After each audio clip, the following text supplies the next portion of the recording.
हाय दोस्तों, आज की कहानी है मैं माँ बनने वाली हूँ। कहानी अगर पसंद आए तो वीडियो को लाइक और सब्सक्राइब जरूर करना। इकबाल जल्दी जल्दी निशा के लिए केक बना रहा था। दरअसल आज निशा का बर्थडे था। इकबाल ने अपने ऑफिस से छुट्टी ले ली थी। वह निशा को सरप्राइज देना चाहता था। उसने निशा की पसंद का खाना बनाया था, पूरा घर सजाया था और निशा के लिए एक खूबसूरत सी ड्रेस भी खरीदी थी। आज की शाम वह निशा के लिए यादगार बना देना चाहता था। शाम में जब निशा घर लौटी तो इकबाल ने दरवाजा खोला। निशा के अंदर कदम रखते ही इकबाल ने पंखा चला दिया और रंग बिरंगे फूल निशा के ऊपर गिरने लगे। निशा को बाहों में भरकर इकबाल ने धीरे से कहा, जन्मदिन मुबारक हो मेरी जान। इकबाल का हाथ थामकर निशा ने कहा, सच इकबाल, तुम मेरी जिंदगी की सच्ची खुशी हो। कितना प्यार करते हो मुझे। ख्वाहिशों का आसमान छू लिया है मैंने तुम्हारे कदम पर। अब तमन्ना यही है मेरा दम निकले तुम्हारे दर पर। इकबाल ने उसके होठों पर उंगली रख दी। दम निकलने की बात दोबारा मत करना निशा। तुम मेरी जिंदगी हो, तुम्हारे बिना मैं अधूरा हूँ। केक काट कर और गिफ्ट देकर जब इकबाल ने अपने हाथ से तैयार किया हुआ खाना डाइनिंग टेबल पर सजाया तो निशा की आंखों में आंसू आ गए। इतना प्यार मत करो मुझसे इकबाल। हम लिव-इन में रहते हैं मगर तुम तो मुझे पत्नी से ज़्यादा मान देते हो। हमारा धर्म एक नहीं पर तुमने प्यार को ही धर्म बना दिया। मेरे त्योहार तुम मानते हो, मेरे रिवाज तुम निभाते हो, मेरा दिल हर बार तुम चुराते हो। कब तक चलेगा ऐसा, जब तक धरती पर मैं हूँ और आसमान में चाँद है। दोनों एक दूसरे की बाहों में खो गए थे। धर्म, जात, ऊंच नीच, भाषा, संस्कृत जैसे हर बंधन से आजाद उनका प्यार पिछले 5 सालों से परवाना चढ़ रहा था। 5 साल पहले एक कॉमन फ्रेंड की पार्टी में दोनों मिले थे। उस वक्त दोनों ही दिल्ली में नए थे और जॉब भी नई नई थी। समय के साथ साथ दोनों के बीच अच्छी दोस्ती हो गई। एक दूसरे के विचार और व्यवहार से प्रभावित इकबाल और निशा धीरे धीरे करीब आने लगे थे। दोनों के बीच दूरियां सिमटने लगी और फिर दोनों अलग अलग घर छोड़कर एक ही घर में शिफ्ट हो गए। किराया तो बचा ही, जीवन को नई खुशियां भी मिली। जल्दी ही दोनों ने मिलकर एक फ्लैट किस्तों पर ले लिया। दोनों मिलकर मकान की किस्त भी देते और घर के दूसरे खर्चे भी करते। दोनों के बीच प्यार गहरा होता गया।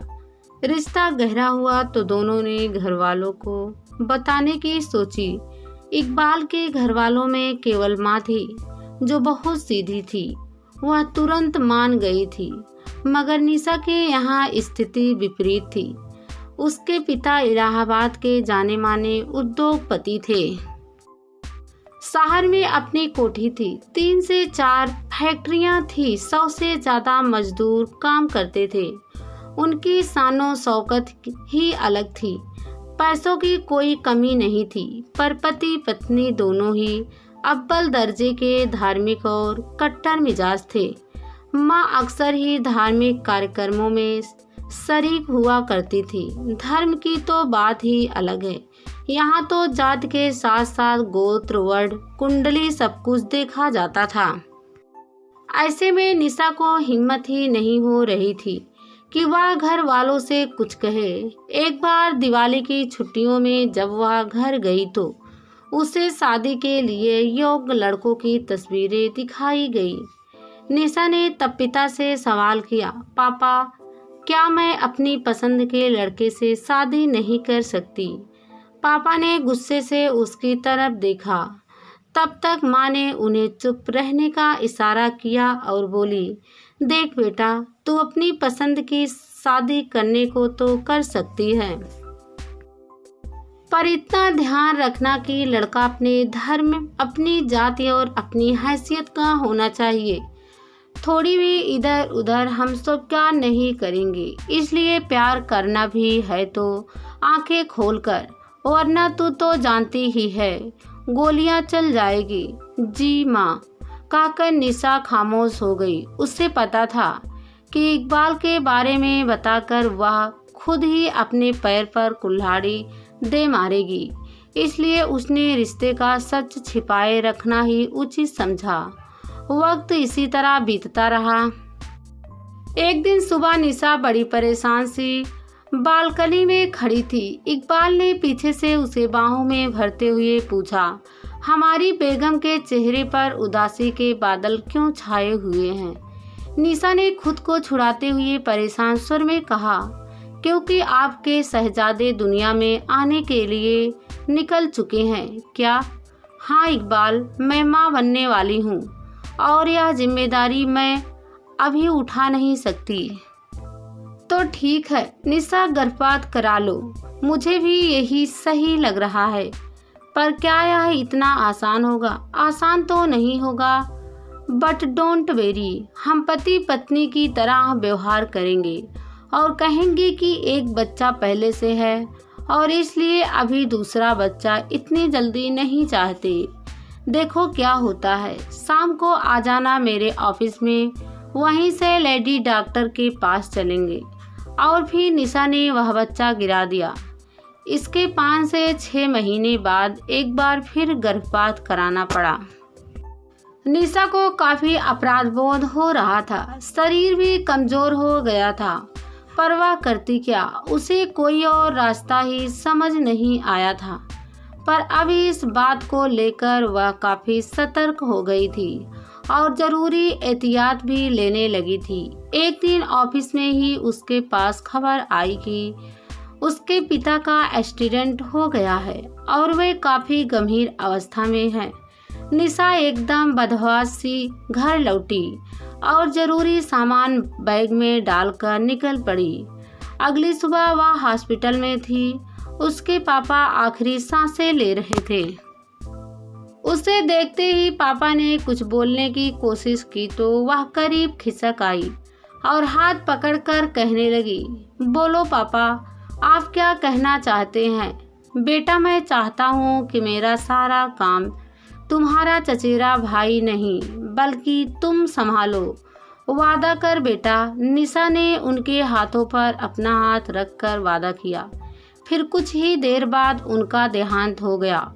अंतिम संस्कार की पूरी प्रक्रिया कर वह 14 दिनों बाद दिल्ली लौटी। इकबाल भी ऑफिस से जल्दी आ गया था। निशा उसके गले लगकर बहुत रोई और फिर अपना सामान पैक करने लगे। इकबाल चौंकता हुआ बोला, यह क्या कर रही हो निशा? मुझे हमेशा के लिए घर लौटना पड़ेगा इकबाल। पापा ने वादा लिया है मुझसे, उनका सारा कारोबार मुझे संभालना है। वह तो ठीक है, मगर एक बार मेरी तरफ भी तो देखो। मैं यहाँ अकेला तुम्हारे बिना कैसे रहूँगा? मकान की किस्तें, अकेलापन और तुम्हारे बिना जीने का दर्द कैसे उठा पाऊँगा? नहीं निशा, नहीं, मैं नहीं रह पाऊँगा ऐसे। रहना तो पड़ेगा ही इकबाल। अब मैं क्या करूँ? मत जाओ निशा, यहीं से संभालो अपना काम। कोई मैनेजर नियुक्ति कर लो जो तुम्हें ज़रूरी जानकारी देता रहेगा। इकबाल लाखों करोड़ों का कारोबार ऐसे नहीं संभलता। पापा अपने कारोबार के प्रति बहुत जुनून थे। उन्होंने कोई भी काम मातहतों पर नहीं छोड़ा, हर काम में खुद आगे रहते थे, तभी आज इस मुकाम तक पहुँचे। उन्हें मेरे चचेरे भाई पर भी यकीन नहीं।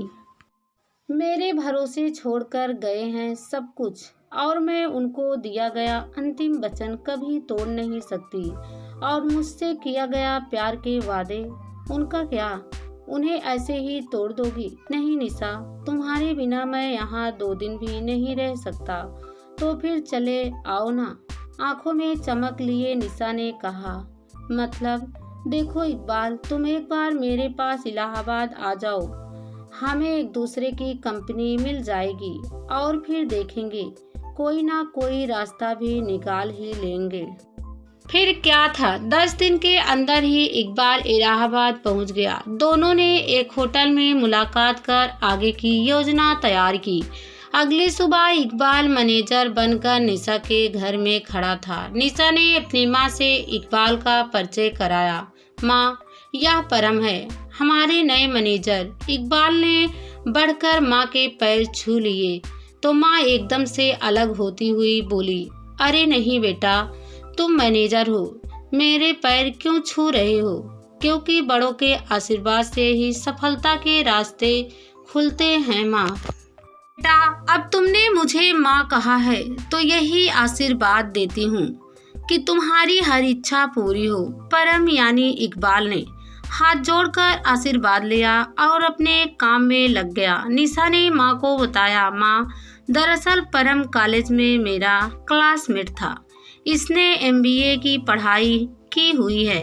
पढ़ाई के बाद कुछ समय से दिल्ली में काम कर रहा था।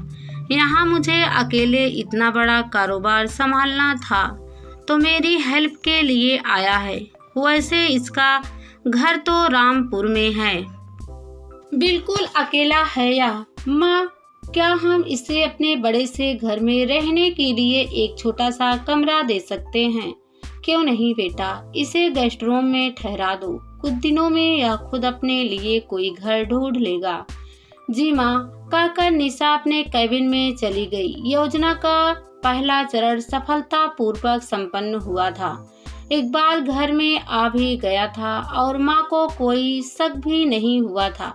मैनेजर के रूप में इकबाल परम बनकर निशा के साथ काम करने लगा। यहाँ धीरे धीरे समय बीतने लगा। इकबाल और निशा ने मिलकर कारोबार अच्छी तरह संभाल लिया था। माँ भी खुश रहने लगी थी। इकबाल समय के साथ माँ के संग काफी घुल मिल गया। वह माँ की हर संभव सहायता करता, हर मुश्किल का हल निकालता, बेटे की तरह अपनी जिम्मेदारियां निभाता। यही नहीं, कई बार उसने अपने हाथों से बनाकर माँ को स्वादिष्ट खाना भी खिलाया। उसके बाद व्यवहार से माँ बहुत खुश रहती थी। इस बीच दिवाली आई तो इकबाल ने उनके साथ मिलकर त्योहार मनाया। किसी को कभी एहसास ही नहीं हुआ कि वह हिंदू नहीं है।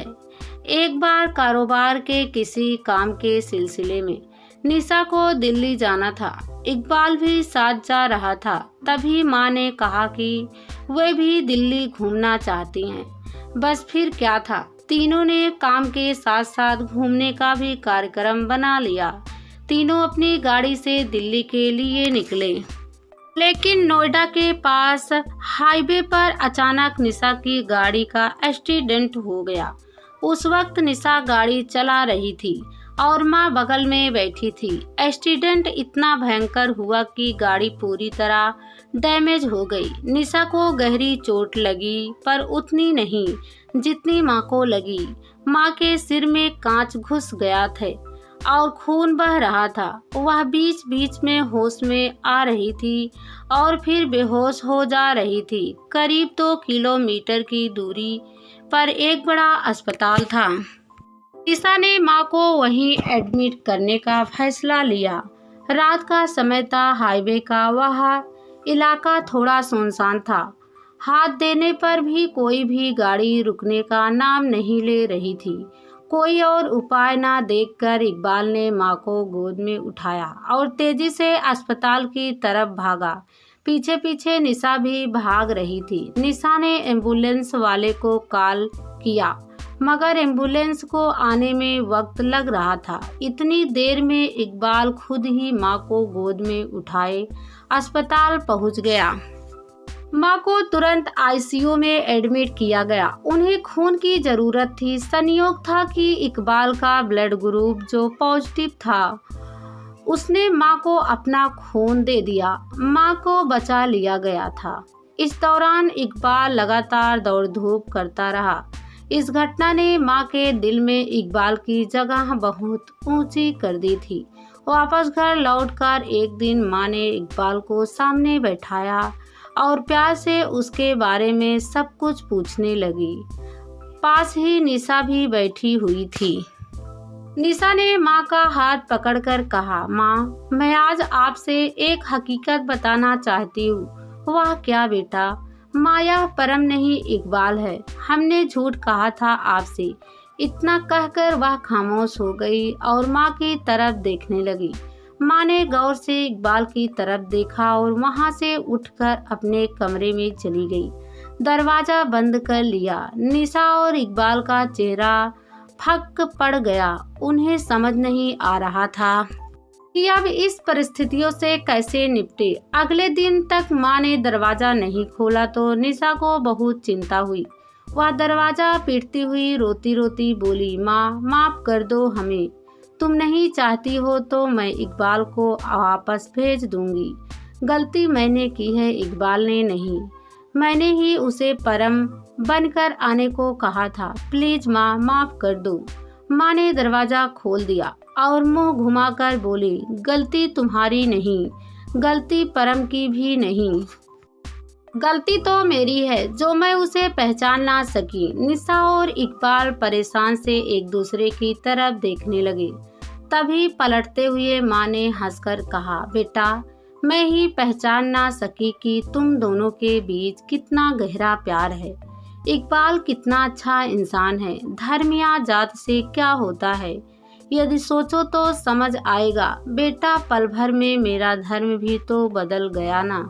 जब इकबाल ने मुझे अपना खून दिया, मेरे शरीर में उसी का खून तो बह रहा है। फिर क्या अंतर है हम में या उसमें? इतने दिनों में जितना मैंने समझा है, इकबाल मुझे एक शरीफ, ईमानदार और साथ निभाने वाला लड़का लगा है। इससे बेहतर जीवन साथी तुम्हें और कौन मिलेगा? सच माँ, आप मान गई, कहकर खुशी से निशा माँ के गले लग गई। आज उसे जिंदगी की सबसे बड़ी खुशी मिल गई थी। पास ही इकबाल भी मुस्कुराता हुआ अपने आंसू पोंछ रहा था।